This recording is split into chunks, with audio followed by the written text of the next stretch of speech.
Hello, Abominare here, and today we're going to be teaching Ted about the birds and the bees. That's right, Ted. Don't be shy. Don't be shy. Everyone's got to learn about the birds and the bees.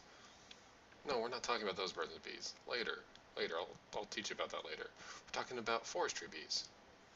You know, forestry, that mod that's still in the direwolf pack. Yeah, I know nobody's using it anymore. We're going to change that today. Today we're going to change the world. That's right. Me and you, Ted, together, changing the world. We're going to talk about forestry bees. Now, forestry bees can do a lot of cool things, but a lot of people have been basically underutilizing them or avoiding them because of some mechanics that they just quite frankly didn't like. But I'm going to show you how to get around all of that and be able to use these bees to their full potential. Now, inside the direwolf pack is a number of add-ons. There's things called magic bees and extra bees, and these allow us to use bees to create virtually any item that we really would want. Say we were tired of getting ender pearls. We can get all the ender pearls in the world from bees. That's right. Let's say we wanted more fuel. We can get that too. Let's say that we wanted to use the new alchemical furnaces from Galaticraft and create an army of golems to take over the world and crush the spirits of everyone who isn't watching this video. We can do that. Now, some of y'all may know from the Thaumcraft mod, the new alchemical furnace needs to melt down different essences to be able to create items. Now, one of the easiest ways of getting base essences is through those shards, but you have to go mine those shards. They're not a renewable resource, but bees can change that. So we'll get to it later, and I'll show you in another video some of the other things you can do with the alchemical furnace. Well, why aren't I showing them now? If I show them now, nobody will keep watching. Yeah, nobody will watch us. Then I wouldn't have any way of feeding you. And then you die. That's right, people. If you don't watch these videos, Ted's gonna die. Yeah, I know it was harsh. I worked for National Lampoons. They had that same advertising campaign. Yeah, no one knows who they are either anymore? Alright, let's get back to our bee talk. Now, in order to get through the ranks of the different bee breedings that we need to accomplish, we're going to want to work our way up to the Imperial branch and the Industrial branch. And the easiest way of getting those is to mate forest and meadows bees and start off the chain there. So the first thing you want to do is go ahead and collect a bunch of different bees that you get from these hives that just appear randomly in the world. You'll need a scoop for that. You can find the recipe for that in NEI. You just bash it with the scoop, get the bees, get the honey. Honey make you happy. Now, once we start getting a collection of bees, then we really need to start thinking about breeding. And the first way to breed is by using an apiary. Apiary is simple. You put the princess in here and the drones in here. Bada bing, bada boom.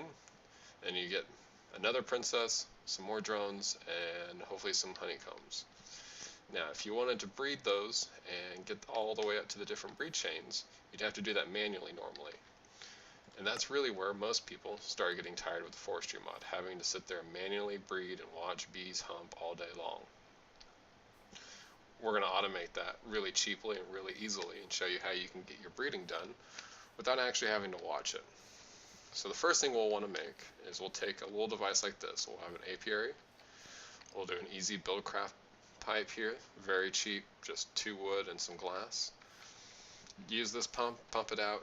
Now you won't have an apiarist pipe at first, so you'll just use a diamond pipe. It works the same way. You'll just kind of set what items you want to transfer into what color. In this case, yellow, we're going to be sending any bees that we get this direction. And through the blue here, we're going to just send whatever extra items through there. That's mostly just going to be honeycombs right now.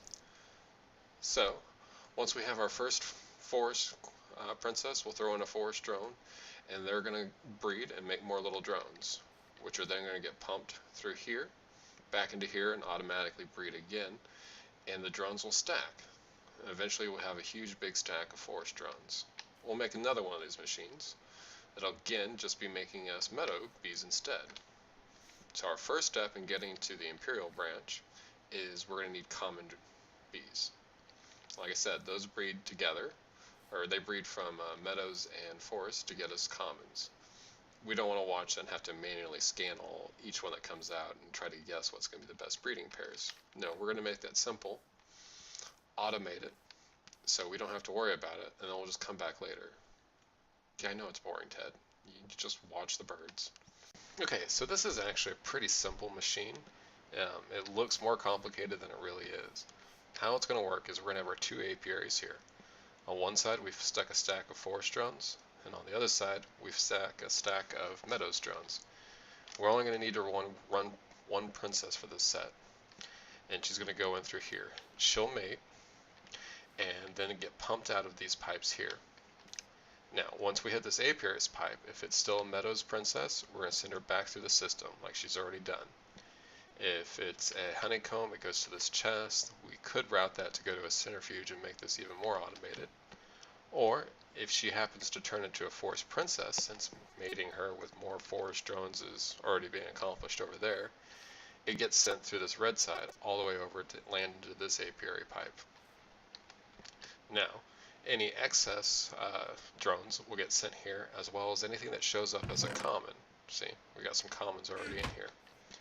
And on the other side, basically the reverse is happening to make sure that our meadows drone is always being mated with a forest princess. So this will run back and forth on its own while you're doing other things, because watching bees go at it is not exciting. Right, Ted? Right. So over here, we've built up ourselves a collection of commons. These are the ones that we can actually waste our time scanning. Hopefully we can eventually find enough of these that are drones that are common commons, and go ahead and put them through a machine sort of like this, where we're taking any princesses that have the common traits on them and just continually breeding until we're for sure it's going to be commons. And that really makes this a more simplified way of doing it. Now this isn't a very efficient machine. There is going to be some waste. If a princess turns into common, it's just going to halt the whole process. So what we'll show you next time in our next video is I'll show you a machine that'll basically allow you to, once it's set up, be able to pick what kind of end product that you want, and it'll do all your breeding through all the different bees in order to get you to that end product automatically, saving you both the hassle and frustration anytime you want a new set of bees. So, see you next time. Say bye, Ted.